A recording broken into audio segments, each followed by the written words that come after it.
Hello and welcome to IdeaGen TV. Today we are so honored to have with us Annette Franqui, the Chair of Board of Directors for AARP. Annette, welcome. Thank you, John, and thank you to IdeaGen for this opportunity to speak on an issue that I care deeply about, gender equality. The pursuit of the UN Sustainable Development Goal on gender equality should inform and shape our pursuit of all of the other goals. Gender equality is not only a matter of basic fairness, it is also a catalyst for economic growth, for building a hopeful future for all coming generations. Achieving gender equality will require determined, sustained action across many fronts: the law, national policies, organizational commitment, and individual involvement. For me, as a financial executive, it all begins with data, and the picture is not what we would like it to be. As AARP works at the UN and elsewhere on the Sustainable Development Goals, we see inadequate age and gender disaggregated data. This can present a challenge in defining and implementing significant goals.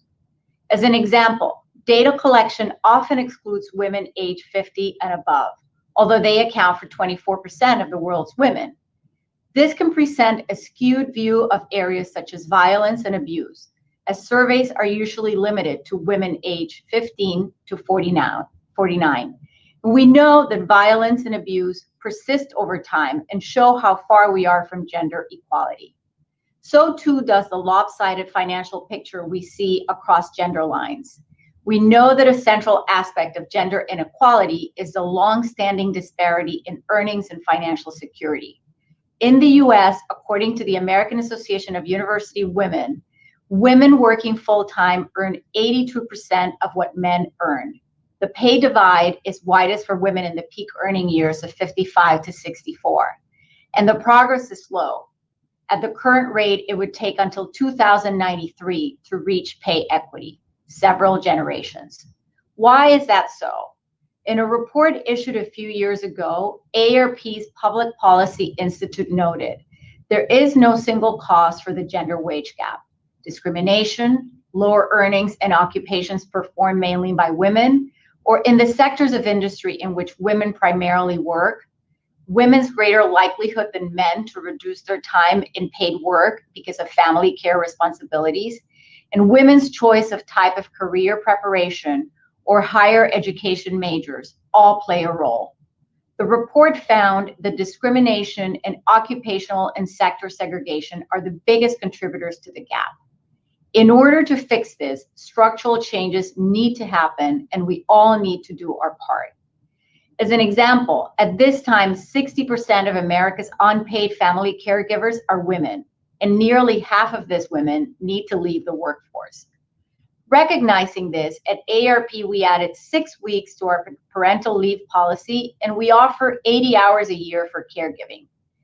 At AARP, we are working for gender equality in many other ways, including our research into caregiving and other women-specific issues, our employee benefits, and the number of women in leadership positions.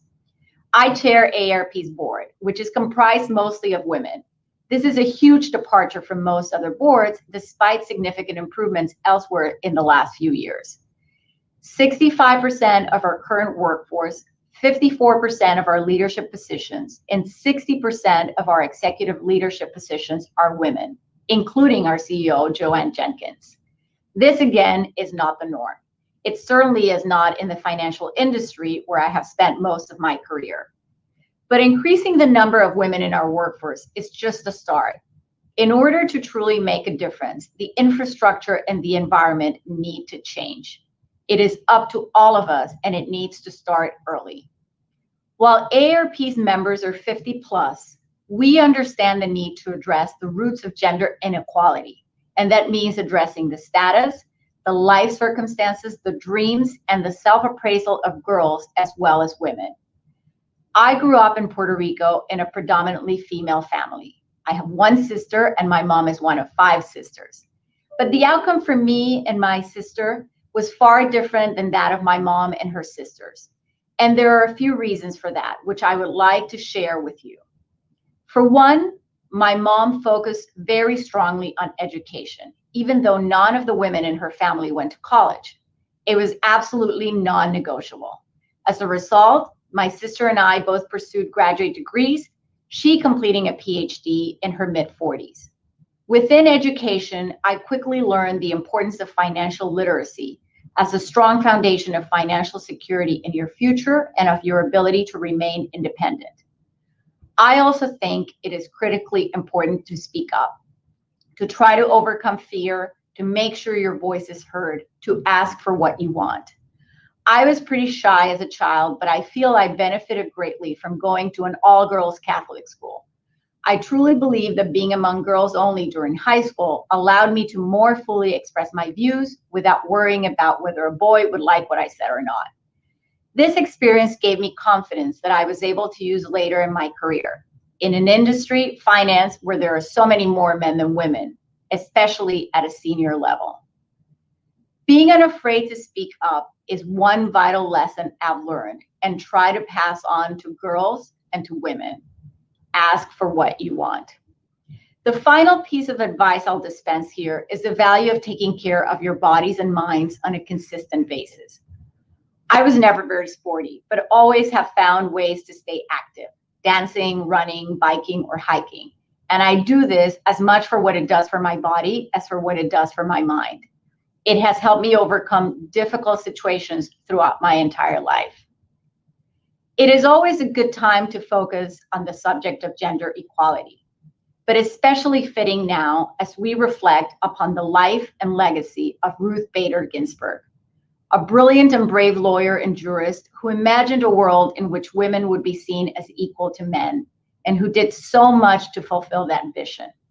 She studied tirelessly, spoke up, exercised until her last breath, and never gave up.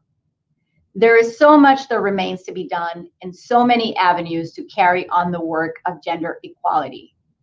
Thank you again to IdeaGen for this platform to discuss this critical issue. I hope we can do many important things together.